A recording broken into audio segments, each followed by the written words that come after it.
à Dieu, nous sommes tellement heureux.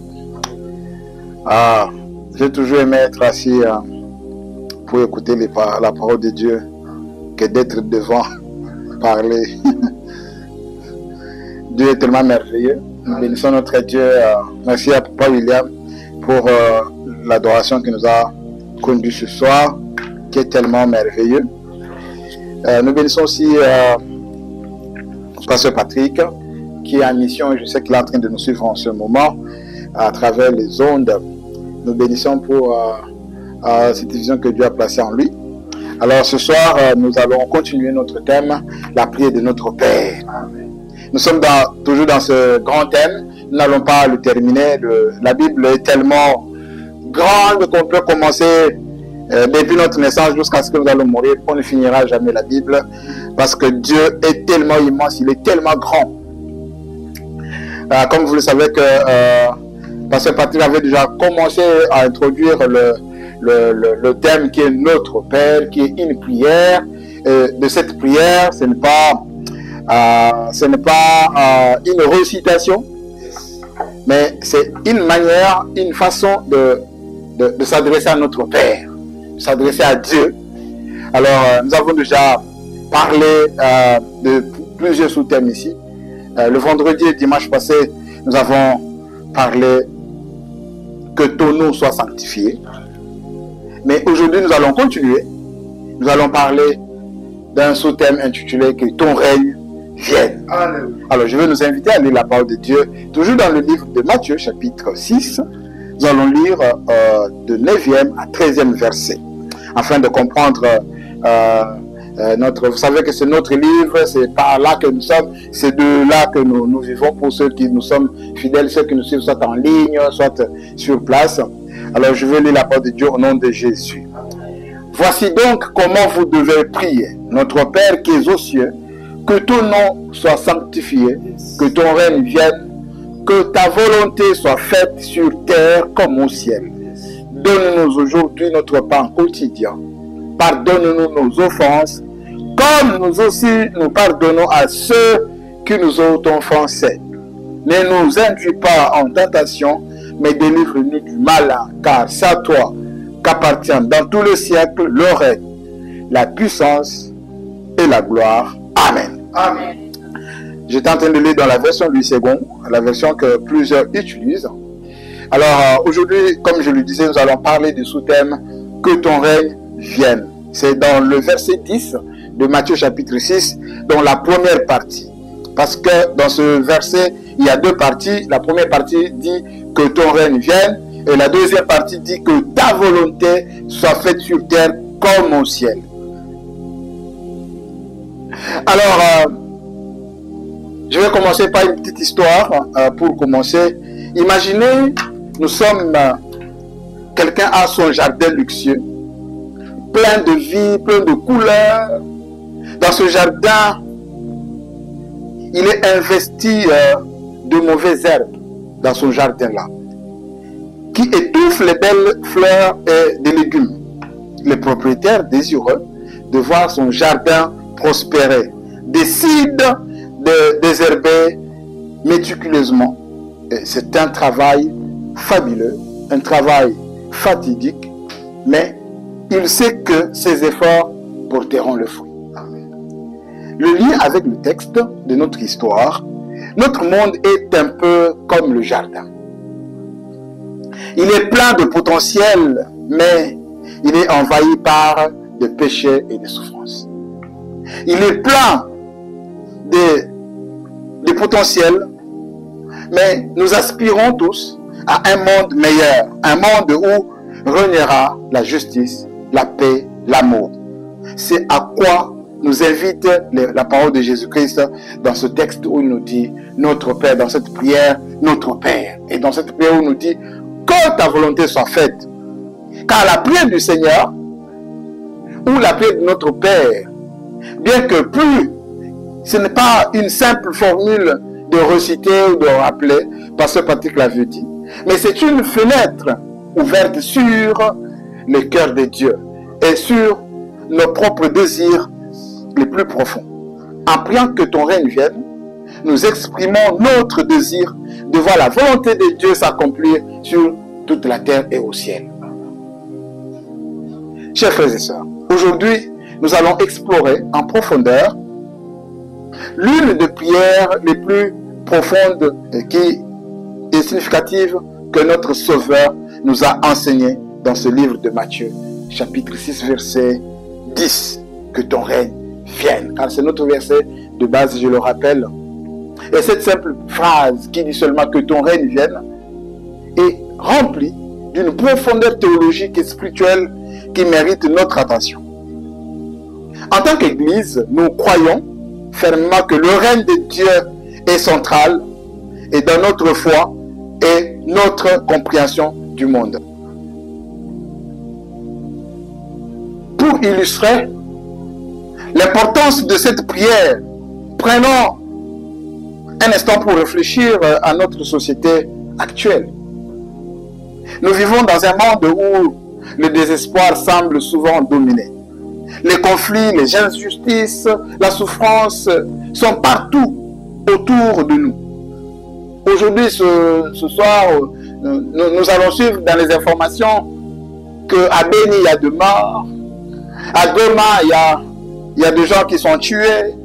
À Massis, n'en parlons pas. Tout cela, c'est autour de nous. Mais au milieu de toute cette confusion, les chrétiens sont appelés à prier pour que le règne de Dieu vienne. Ce désir, voir le règne de Dieu, fait écho à notre quête de justice, à notre quête de la paix et de réconciliation. Il nous rappelle que notre espoir ne réside pas uniquement dans les solutions humaines, mais dans l'intervention divine dans toute l'histoire. Il y a quelqu'un que nous connaissons très bien, Martin Luther King Jr., dont son rêve était de voir la justice et l'égalité être profondément enracinés sur toute la terre. Ces proclamations étaient imprégnées d'une conviction que Dieu était à l'œuvre pour établir son règne ici sur terre. De même, en tant que communauté de croyants que nous sommes Église, nous sommes appelés à aspirer à ce règne qui transcende toutes les nations et essaie de transformer cette terre à un reflet de la volonté divine. Alors, c'est quoi ce qu'on appellerait le règne de Dieu? Qu'est-ce que le règne de Dieu? Le règne de Dieu, c'est une réalité spirituelle et aussi une réalité présente. Le règne de Dieu est à la fois présent dans le cœur de ceux qui ont mis leur foi en Christ et futur lorsque il reviendra en gloire pour établir un nouveau ciel et une nouvelle terre. Et un règne de grâce et de vérité. Et ce règne de Dieu est caractérisé par la grâce de Dieu qui nous a sauvés et par sa vérité qui nous libère de l'esclavagisme du péché. Nous voulons que dans nos vies que tout marche, mais pour que tout cela marche, il faut qu'il y ait le règne de Dieu. Je sais que nous aurons 4 points à développer, même si on ne va pas finir aujourd'hui. Dimanche, nous allons continuer sur ce même thème afin d'approfondir ce mot, que ton règne vienne. Le règne de Dieu est universel. Le règne de Dieu est destiné à s'étendre à toutes les nations et à tout peuple. Le règne de Dieu dans toutes les sphères de la vie. Il est dans toutes les sphères de la vie. Dans notre vie personnelle. Le règne de Dieu commence en nous lorsque nous acceptons Jésus-Christ comme notre Sauveur. Il transforme notre cœur et notre esprit en nous donnant un nouveau désir de vivre selon sa volonté. Vous savez que dans ce même chapitre, dans ce même verset, la deuxième partie, il est dit que sa volonté soit faite. Nous y reviendrons pour parler de sa volonté, si Dieu le permet. Si ce n'est pas moi, ce sera aussi Pasteur Patrick qui va continuer sur cette deuxième partie qui dit que sa volonté soit faite. Dans notre relation avec Dieu, le règne de Dieu se manifeste dans nos relations avec les autres. Lorsque on s'aime, lorsque je porte la parole à l'autre, lorsque je prends compassion de l'autre, là, nous sommes en train de manifester le règne de Dieu dans notre vie. Parce que nous ne vivons pas comme tous les autres vivent, mais cependant, nous vivons comme des enfants rachetés de Dieu. Et le règne de Dieu est dans la société. Et ce règne de Dieu impacte la société lorsque s'engage à promouvoir la justice, la paix et la compassion. La justice de Dieu, je vais le parler un peu plus bas ici. La justice de Dieu, c'est ce que l'homme n'aime pas, n'aime pas voir. L'homme n'aime pas la justice de Dieu, l'homme n'aime pas la souveraineté de Dieu. Parce que lorsque Dieu agit, il agit justement. Nous, humains, nous méritions la mort. Nous méritions d'être punis dans sa justice. Pourquoi?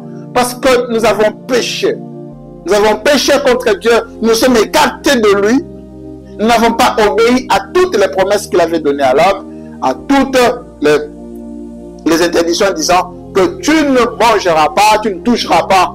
Mais l'homme, ayant suivi le conseil du diable qui lui a dit, écoutez, Dieu c'est un menteur parce que Dieu vous a dit que le jour où vous en mangerez, vous deviendrez comme lui.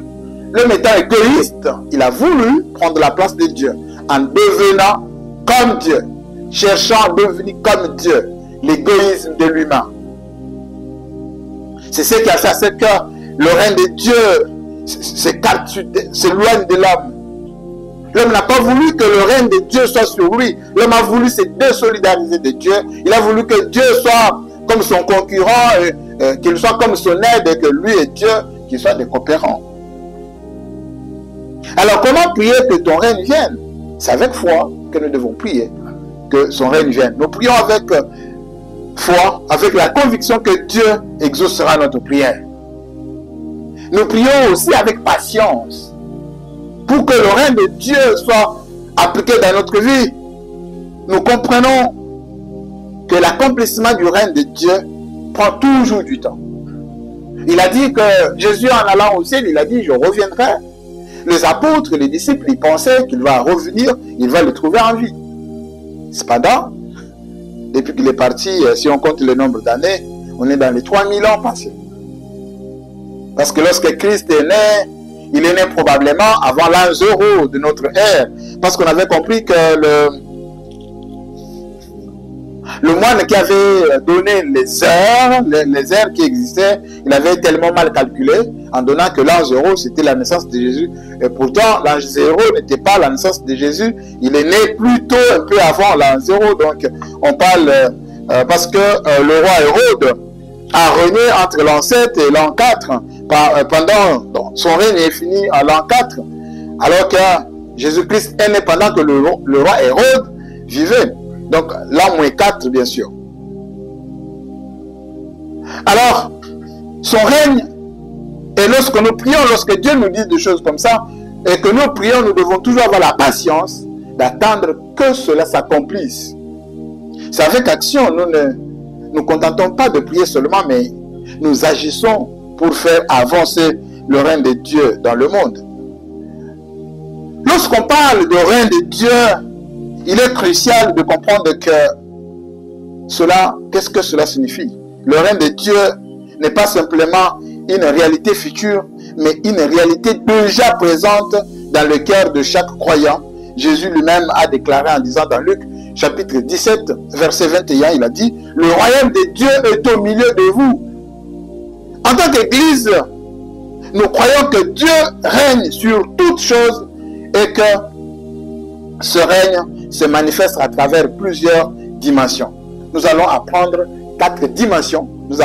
C'est plusieurs, mais j'en ai épinglé au moins 4 qui vont nous aider à comprendre le règne de Dieu.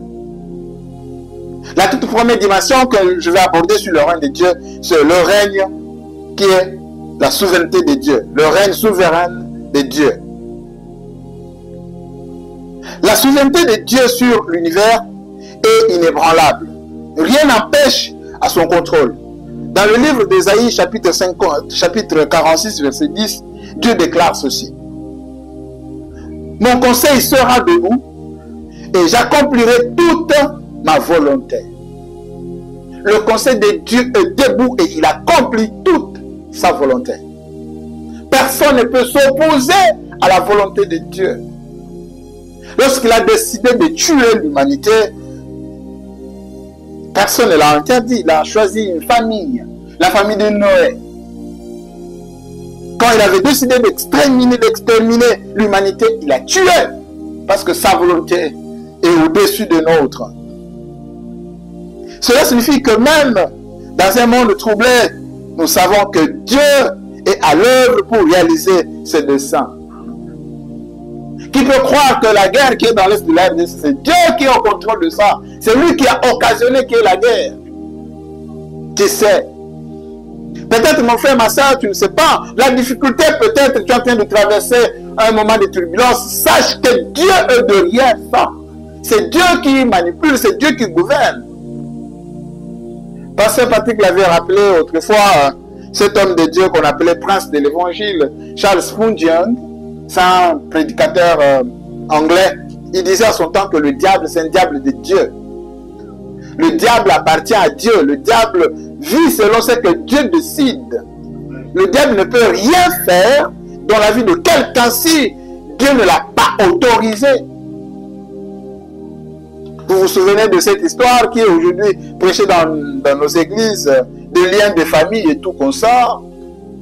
Il tire de là dans le livre de Luc, ou dans le Luc chapitre 11, où il est dit, dans le Luc 22, pardon, où Jésus est en train de dire à Pierre, Pierre, Pierre, j'ai vu Satan vous demander ou Satan vous réclamer.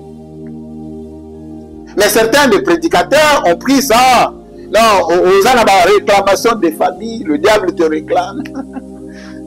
Et pourtant, c'était une prière que le diable adressait à Dieu. Il est en train de réclamer les disciples de Dieu.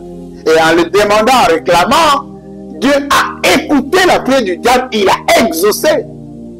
Il a exaucé la prière du diable. Dieu n'exauce pas seulement nos prières, il exauce aussi la prière du diable. Alléluia. Dieu exauce aussi le diable. Il a exaucé. Parce que nous voyons lorsqu'on a arrêté le disciple, et lorsqu'on a arrêté Christ, tous les disciples ont fui. Ils ont été criblés. Mais Jésus a dit, écoute, lorsque le diable vous a demandé, vous a réclamé, moi je priais pour toi, Pierre. Lorsque ta foi reviendra en toi, fortifie tes frères. Les disciples ont été réclamés et la prière du diable a été exaucée. Les disciples ont été criblés comme du blé. Mais comme Christ avait déjà prié pour Pierre, souvenez-vous que lors de sa première prédication, la Bible est en train de nous parler qu'il y a eu 3000 sauvés, 5000 sauvés, et ainsi de suite. Et l'église croissait. La souveraineté de Dieu est la volonté humaine. Une apparente contradictoire. Souvent, la question de la libre volonté humaine se pose face à la souveraineté divine. Comment concilier les deux? Les réformés ont développé la doctrine de la double prédestination pour répondre à cette question complexe. Cette doctrine affirme que Dieu, dans son amour souverain, a éternellement élu certains pour le salut et d'autres pour la condamnation. C'est ce qui est prouvé dans la Bible. Jésus est en train de dire dans la prière sacerdotale où on a toujours les théologiens toujours qualifiés, c'était le rapport qu'il est en train de faire à son Père dans le livre de Jean chapitre 17 où il est en train de dire que Père, je te rends grâce de tout ce que tu m'as donné. Je n'ai perdu aucun d'eux sauf le fils de la perdition. Judas n'a jamais perdu le salut. Judas n'avait pas le salut. Quand même il était devenu apôtre, il a marché avec l'apôtre. C'est pourquoi l'un de nos professeurs disait, on peut passer tout son temps dans les choses de Dieu, mais sans passer son temps avec Dieu. Judas a passé tout son temps dans les choses de Dieu. Les gens, quand les gens le voyaient, ils le voyaient trop spirituel, ils le voyaient. Mais cependant, il ne passait pas son temps avec Dieu. Passer le temps avec Dieu, cela ne signifie pas venir en prière, prier, tout ça. Non, ce n'est pas de ça que je parle. Je parle de passer son éternité avec Dieu. Et Judas, comme il n'a pas été élu avant la fondation du monde, il a passé le temps dans les choses de Dieu, mais il n'a pas passé son temps avec Dieu. C'était un fils de la perdition. Cette doctrine affirme que Dieu, dans son amour souverain, a éternellement élu certains pour la vie éternelle et les autres pour la condamnation éternelle. Cela ne diminue à rien la responsabilité humaine, car nous sommes appelés à répondre à l'évangile. La souveraineté de Dieu, j'aimerais vraiment m'attarder un peu sur ce premier point où je suis en train de parler de le règne souverain de Dieu. La souveraineté de Dieu, c'est un défi à la souveraineté divine et la présence du mal dans le monde. Comment un Dieu bon et souverain peut-il permettre la souffrance? La réponse réside dans la complexité du plan de Dieu. Le mal n'est pas le résultat d'une défaillance. Non, non, non. Le mal n'est pas venu parce que Dieu aurait échoué dans son plan. Non. La Bible est en train de dire dans le livre d'Ézéchiel qu'on a trouvé le mal dans le diable. Le diable sera condamné pour son péché. Et l'homme aussi sera condamné pour son péché. Alors que Dieu n'est pas à l'origine du mal, mais plutôt une conséquence de la chute de l'homme. Dieu utilise même le mal pour accomplir ses desseins, comme dans le cas de Joseph. Joseph, nous connaissons très bien son histoire. C'est un jeune qui est né dans une famille de cet homme qu'on a appelé Jacob ou Israël. Mais ses frères l'ont vendu. Pourquoi? Parce qu'il est en train de leur révéler ce que Dieu est en train de parler à travers lui. Lorsqu'il a annoncé ses rêves qu'il est en train de voir, ses frères ont eu un mauvais cœur, la haine est montée en eux, ils l'ont vendu. Quand vous lisez le livre de Genèse chapitre 50, vous allez comprendre que Joseph est en train de dire à ses propres frères que vous l'avez voulu pour le mal, mais Dieu l'a voulu pour le bien. Donc Dieu était derrière les frères de Joseph pour qu'il le fasse du mal. Laisse-moi encore le dire bien. Dieu est toujours derrière les sorciers pour te faire du mal. C'est ça ce qu'on appelle la souveraineté de Dieu. Alors quelle est l'implication? L'implication de cette souveraineté de Dieu, la paix en toutes circonstances. Connaître la souveraineté de Dieu nous rapporte une paix profonde, même face aux épreuves. Bien-aimé dans le Seigneur, la personne qui est née de nouveau, qui est chrétien, il sait que les difficultés que je suis en train de traverser, Dieu est derrière. Comme Dieu est derrière, la personne reste dans la paix totale. Je me souviens dans la Bible, lorsque nous lisons les Actes des Apôtres, vous allez comprendre que dans les Actes des Apôtres, Pierre, avant que les Actes des Apôtres commencent dans les évangiles, nous voyons Pierre prendre son épée pour aller couper même l'oreille de Marcus. Pourquoi il a coupé? Parce qu'il n'avait pas encore compris cette souveraineté de Dieu. Il ne croyait pas comment on peut arrêter notre maître, comment on peut arrêter celui qui est venu nous sauver. Parce qu'Israël, dans le temps, il pensait à un Messie qui devrait venir, ne devrait pas être un agneau du tout. Il devrait être un lion, un homme politique fort. Mais cependant, c'est lui qui était venu. Jean le présente comme un agneau. Il dit, voici l'agneau de Dieu. C'était incroyable. Mais lorsque Christ est monté au ciel et que le Saint-Esprit est venu, lorsque Pierre a eu cette révélation de la souveraineté de Dieu, quand on l'arrête, on le chicote, lui et Jacques, il dit à Jacques, réjouis-toi parce qu'on le chicote pour la gloire du Seigneur. Bien aimé, la souffrance que tu es en train de traverser, c'est pour la gloire du Seigneur. Les difficultés que tu as dans la vie, c'est Dieu qui est derrière, ce n'est pas le diable. Parce que tu n'appartiens plus au monde, tu n'appartiens plus à Satan, mais tu appartiens à Dieu. L'apôtre Paul est en train de dire dans Galates que si je vis, ce n'est plus moi qui vis, mais c'est Christ qui vit à moi. Ça veut dire que la vie que tu as toi en tant que chrétien, ce n'est plus ta vie. C'est la vie d'autrui de Christ. S'il faut dire, défisa au vie, il doit apaiser au vie, c'est pourquoi j'ai toujours dit aux gens, en fait, Christ n'a pas besoin de notre vie. Il en fera quoi avec?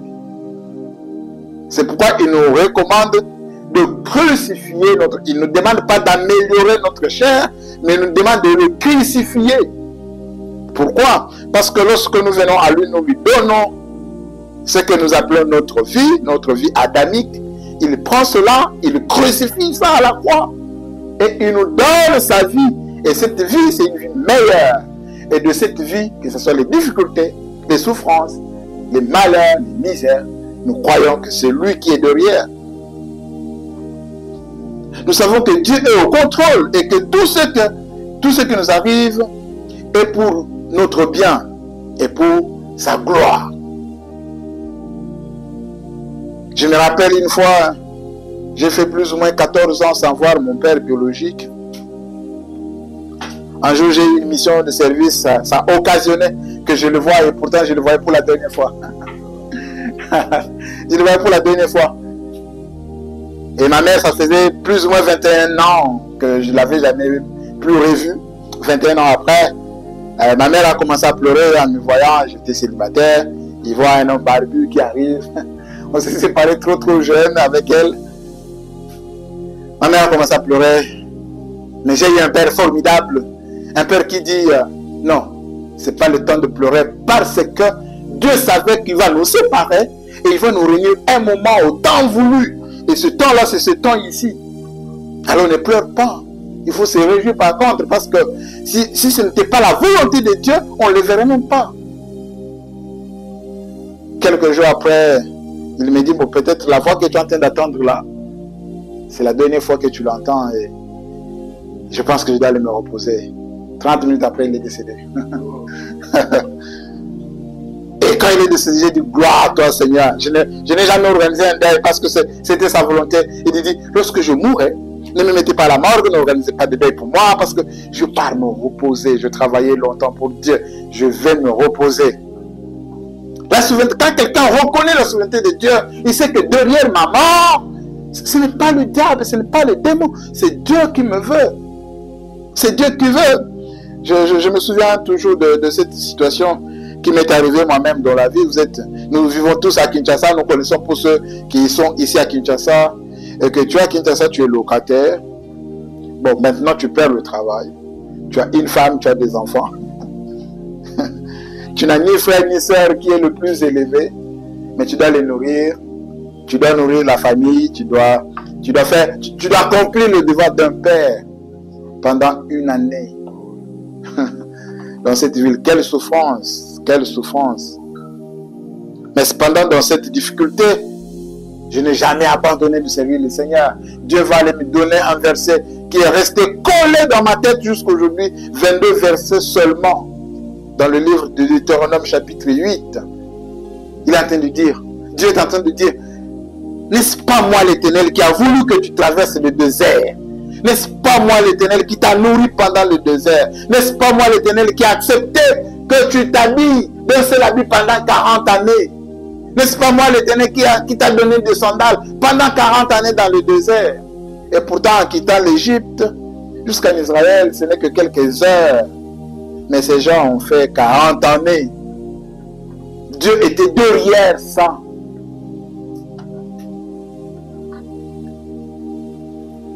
La souveraineté de Dieu, c'est la confiance en l'avenir. La souveraineté divine nous donne une espérance solide. Nous pouvons faire face à l'avenir avec confiance, sachant que Dieu accomplit toujours ses promesses.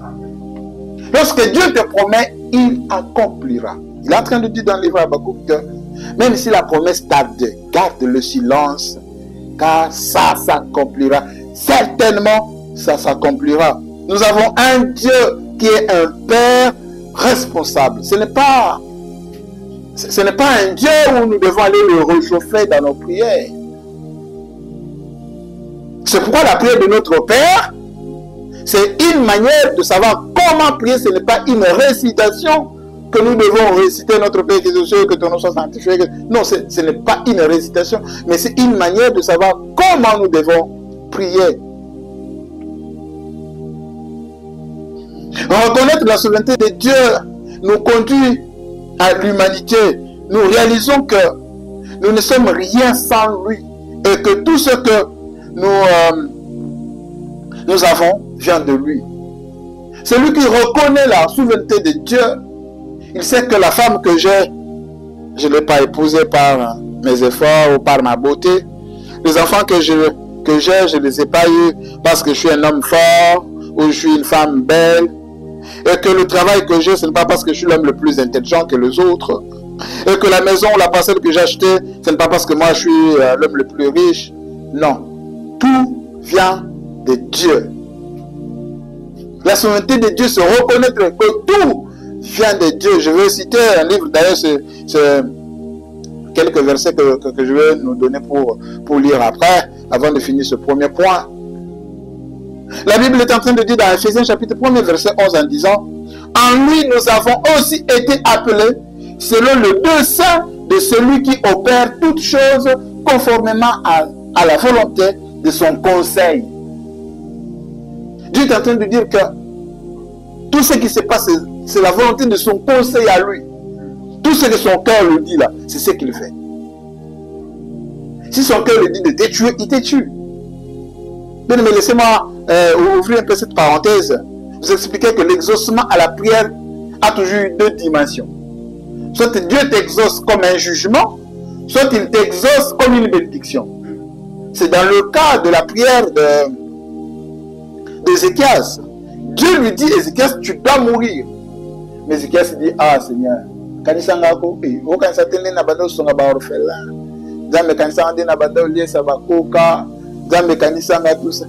Dieu lui dit: tu dois mourir. Lui s'étonne, il va aller prier: Dieu, je t'en supplie, Kanisanga, souviens-toi de moi, comment je marchais devant toi.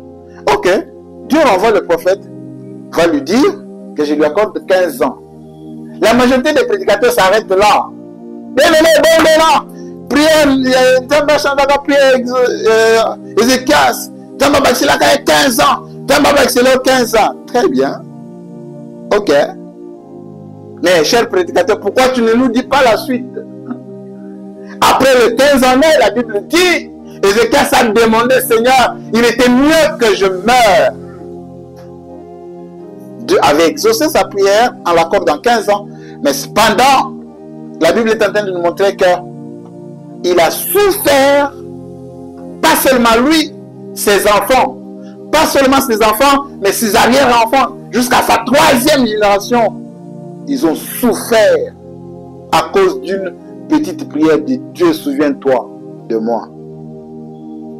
Israël était en débandade, toute sa génération, personne ne l'a succédé au pouvoir, lui qui était roi. Personne. Et pourtant, c'était l'exaucement à la prière. Il faut faire attention lorsque nous prions Dieu. Il est Dieu souverain. Dans le livre de Romains, chapitre 8, verset 28, il dit: nous savons du reste que toutes choses concourent au bien de ceux qui aiment Dieu, de ceux qui sont appelés selon son dessein. Toutes choses concourent au bien de ceux qui aiment Dieu. Les difficultés concourent au bien de ceux qui aiment Dieu. Les bénédictions concourent au bien de ceux qui aiment Dieu. Bien aimé, toutes choses. Des fois, tu es dans une situation où tu n'arrives même pas à payer le loyer. Toutes choses concourent au bien de ceux qui aiment Dieu. Peut-être tu te dis: oh, mon âge est dépassé, je ne serai plus épousé, ou je ne serai plus m'épouser. Mon frère, ma soeur, toutes les choses concourent au bien de ceux qui aiment Dieu. Si tu es amoureux de Dieu, sache que cette situation que tu es en train de traverser, ça concourt pour ton bien. Tu es au travail, tu arrives comme ça, on te dit: demain n'arrive plus ici, ça concourt pour ton bien. Oh, laisse-moi le dire encore mieux. Tu es là malade, on te dit: demain tu vas mourir. Dis oui, toutes choses concourent au bien de ceux qui aiment Dieu. C'est ça la souveraineté de Dieu. Mais l'homme, tellement qu'il est égoïste, l'homme n'aime pas la souveraineté de Dieu. L'homme n'aime jamais la souveraineté de Dieu. L'homme ne veut jamais être souverain. Ne veut jamais laisser Dieu être souverain. Parce que lorsqu'on parle que Dieu est souverain, ça veut dire c'est lui qui domine, c'est lui qui contrôle, c'est lui qui décide. Tu n'as aucun droit de s'interposer à ce que lui a décidé. Tu n'as aucun droit. Nous sommes ses enfants. Nous savons que la majorité, nous sommes des parents. Quand tu es à la maison, tu dis aux enfants: écoutez, il est 20 h, vous devez aller dormir. Les enfants obéissent. Ils vont: non, papa, oui, mais c'est ça. Tu as déjà décidé, c'est comme ça. Que ton règne vienne. Lorsque nous disons que ton règne vienne, nous disons à Dieu de venir dominer sur nous. Nous disons à Dieu de venir nous contrôler. Nous disons à Dieu de régner. de régner dans nos vies, de régner sur toutes choses. Le règne souverain de Dieu, le règne souverain de Dieu. Ce règne souverain, beaucoup d'hommes, beaucoup de femmes, beaucoup de frères et sœurs, de chrétiens à travers le monde ne veulent pas ça. Ils ne veulent jamais être contrôlés par Dieu. Ils disent, oui, bon, Dieu m'a donné libre arbitre de me contrôler. D'accord, d'accord, il t'a donné libre arbitre. Très bien, félicitations. Dans le livre de Daniel, chapitre 4, verset 37, il est dit, 35, il est dit, et tous les habitants de la terre ne sont à ses yeux que comme rien. Daniel, chapitre 4, verset 35, je répète, et tous les habitants de la terre sont à ses yeux comme rien. Il agit selon sa volonté, comme l'armée du ciel et avec les habitants de la terre, et nul ne peut lui résister et lui demander, que fais-tu? Qui es-tu, toi, homme, de poser la question à Dieu? Qui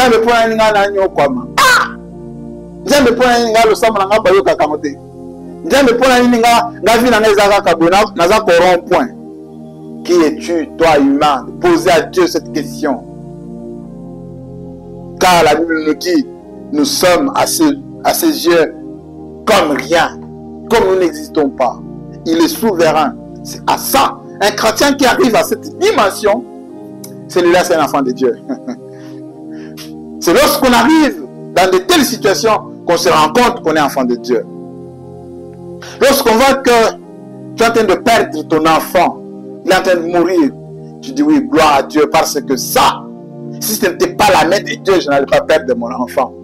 Je le perds parce que Dieu a voulu. Bien aimé dans le Seigneur, quand nous lisons la Bible, l'histoire de Job, c'est une histoire qui doit beaucoup nous interpeller.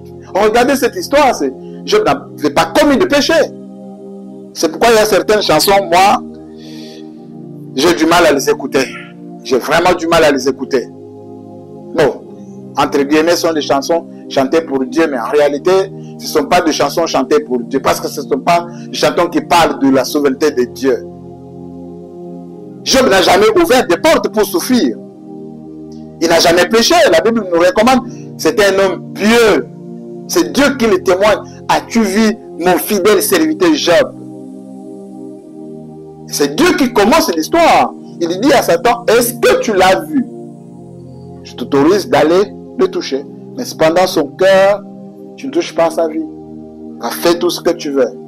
Et le diable a saccagé Job. Vous pensez qu'il a saccagé parce que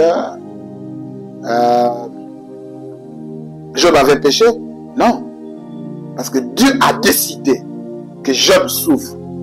Et s'il y a des gens qui ont souffert sur cette terre, il n'y a aucun qui a souffert comme Job. Aucun. Aucun. Sauf Christ, qui a plus souffert que Job. Le seul et l'unique, c'est Christ qui a souffert plus que lui. Parce que Christ a porté le péché de l'humanité. Job a souffert pour lui-même, mais pour la cause de Dieu. C'était pour la gloire de Dieu que Job souffrait. Bien-aimé dans le Seigneur, quelle est la souffrance qui peut t'éloigner de Dieu, qui peut t'éloigner de l'amour de Dieu? Quelle est cette souffrance que tu peux dire, non, moi j'abandonne Dieu? Il est souverain. Job a souffert. Et vraiment, il a souffert. Il a eu d'énormes difficultés. Et le diable, comme venant dans la vie de Job, Job a perdu sa maison le même jour. Ah, nous sommes ici, tu apprends ce matin. Au moins, nous trouvons notre climat ici. Bon, je dis, ni n'y habite.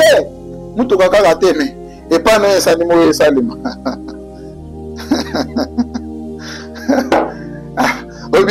pas la est-ce que mamie habite, mamie ça la maman côté. Et moi, je me pendant l'union saisie qui. Et je me dis,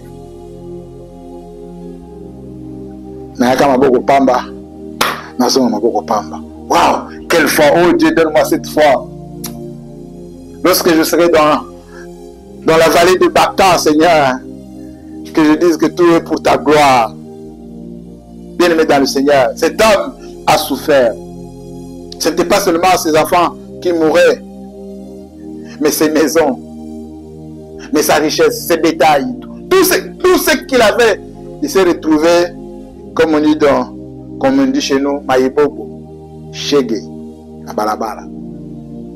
L'homme qui était Bill Gates, l'homme qui était Cardozo, l'homme qui était les hommes riches que nous connaissons, mais il s'est retrouvé dans la rue, sans toit, sans nourriture, sans où dormir. Ça ne s'est pas arrêté là. Les maladies sur tout son corps, où il ne pouvait pas s'asseoir, il ne pouvait pas dormir parce qu'il avait du gale partout. Et lui, c'est tout fina, tout son corps. Quelle souffrance. Est-ce que toi, tu souffres vraiment? Et cet homme, dans cette dimension-là de souffrance, il dit, il dit tout ça, c'est Dieu. Il a reconnu la souveraineté de Dieu.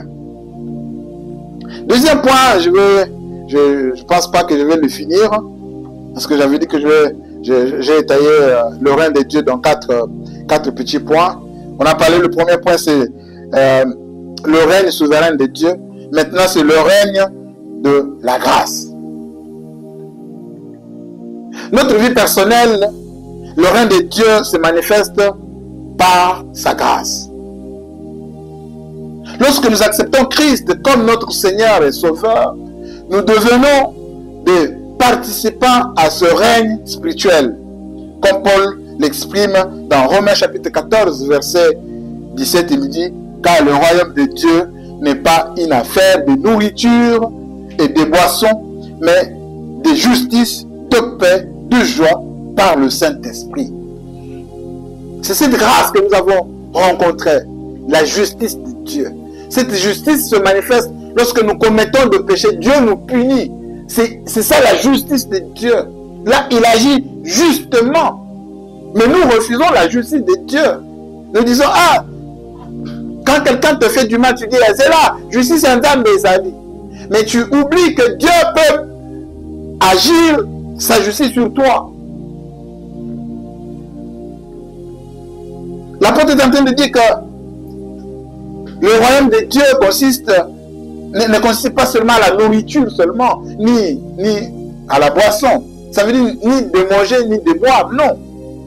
La grâce de Dieu, c'est la justice, c'est la paix, c'est la joie, c'est le Saint-Esprit. Lui-même, Paul, lorsqu'il a été arrêté, il a commencé à chanter dans la prison, lui et Silas. Bien-aimé dans le Seigneur, la louange ne brise pas de chaîne.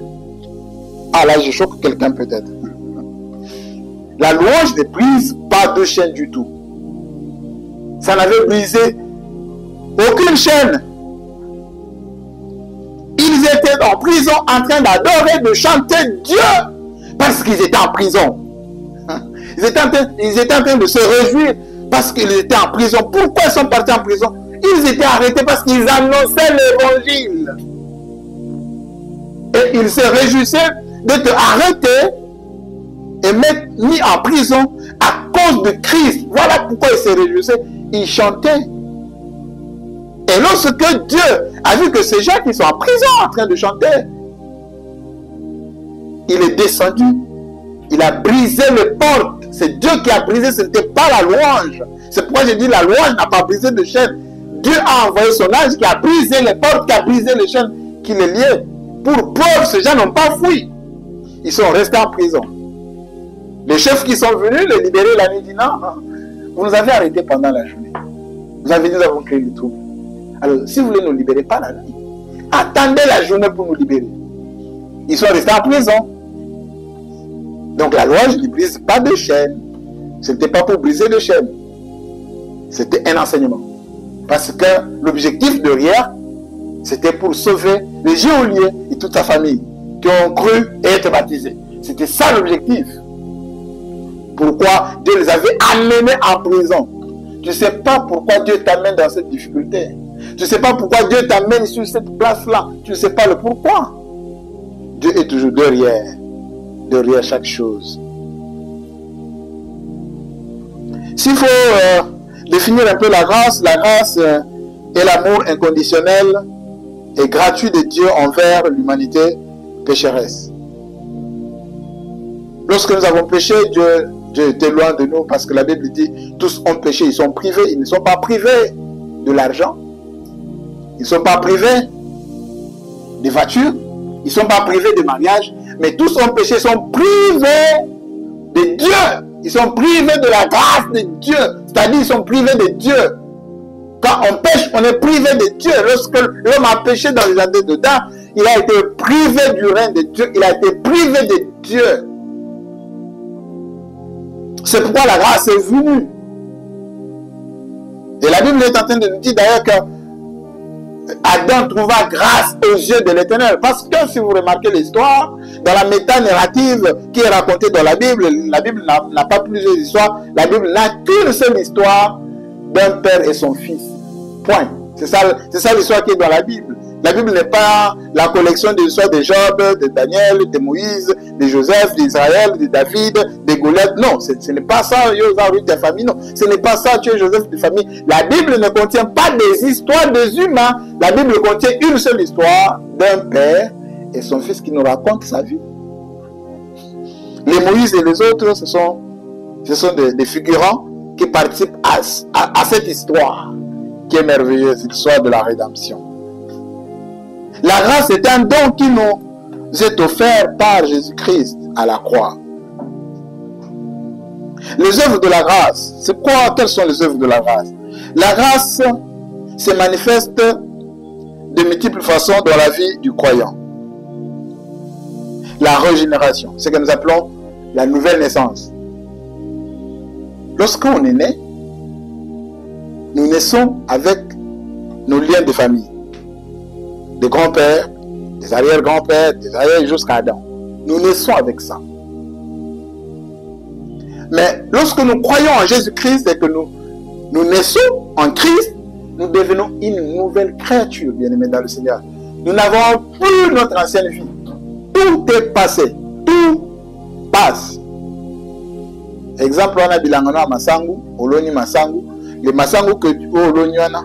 Et vous avez masangu oloni wana. Parce que ekokufa, ilimwe, et puis misi masangu musolona ki mbumamoko, et puis misolo masangu musuasika. C'est ça, c'est ce que nous sommes en Christ.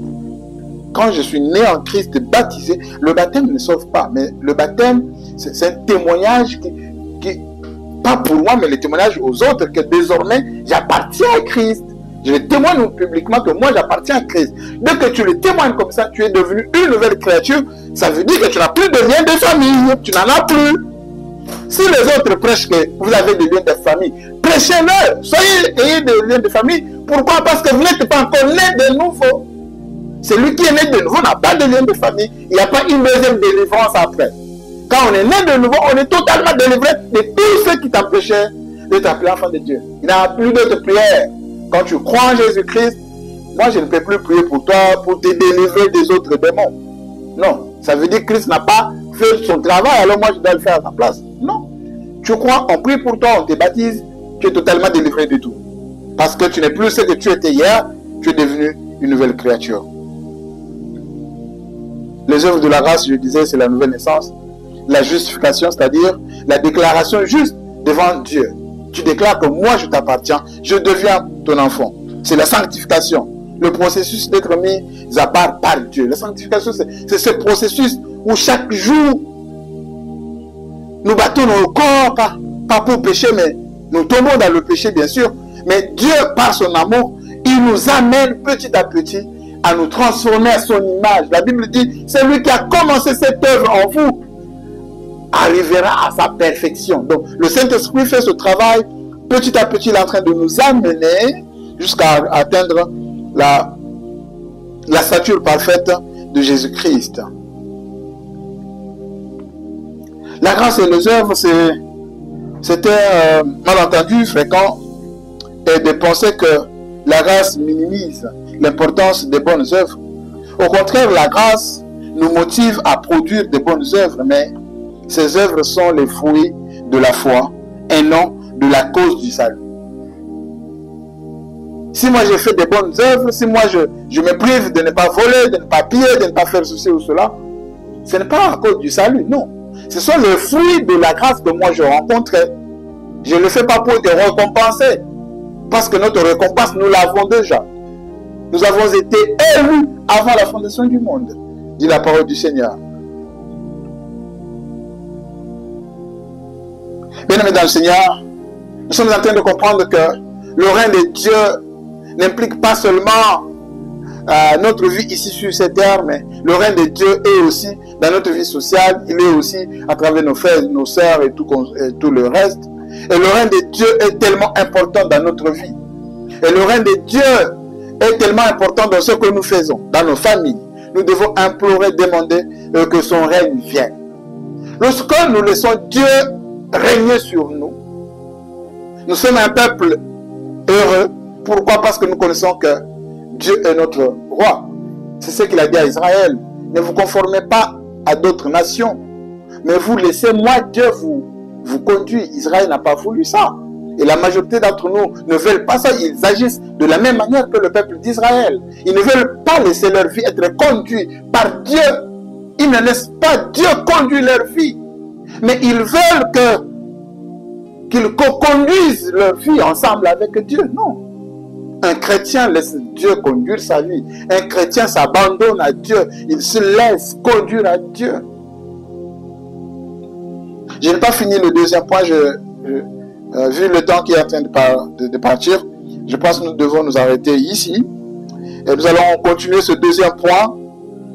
Dans ce deuxième point, il y a une partie, le règne de Dieu, une réalité spirituelle. Nous allons parler de ça. Quelles sont les implications du règne de Dieu par grâce? Nous allons citer quelques points et quelques versets à lire. Le rôle dans l'Église avant d'entamer le troisième et le quatrième point qui est le règne à l'avenir. Et puis nous allons conclure ce dimanche. Je pense que bien-aimés dans le Seigneur, le principe dans cette Église, ce n'est pas de vous amener à lire les versets bibliques et sans les expliquer en profondeur. On ne comprendra pas les pensées de Dieu. Pour comprendre les pensées de Dieu, c'est prendre un verset, le creuser, l'analyser, entrer en profondeur pour comprendre ce que Dieu a voulu dire. La Bible n'est pas cette parole, ce n'est pas notre parole. Ça s'appelle la parole de Dieu. Alors la parole de Dieu, il faut avoir crainte parce que lorsque nous prêchons comme ça, nous ne prêchons pas les hommes, mais nous prêchons devant Dieu, qui est le propriétaire de cette parole, qui nous jugera si nous mentons de sa parole ou si nous blaguons de sa parole. C'est pourquoi j'ai toujours eu peur lorsqu'on me dit c'est toi qui prêches. J'ai toujours eu peur parce que c'est la parole de Dieu où il faut prendre tout au sérieux. Et ce que nous prêchons, bien aimés, ce n'est pas pour nous faire voir que nous connaissons, ce n'est qu'une grâce de Dieu qui nous permet à ce que nous puissions comprendre Dieu nous tous, parce que nous tous nous sommes soumis à ça. Il n'y a personne qui est épargné. Ce n'est pas parce qu'on est pasteur, qu'on est diacre, qu'on est protocole, qu'on est tel, qu'on est épargné. On est tous soumis à suivre ça. Voilà pourquoi je vais nous inviter à prier. Nous allons prier ce soir, demander à Dieu que ce qu'il nous a enseigné, ce n'est pas une récitation que nous devons citer notre Père qui est aux cieux, que ton règne vienne. Non.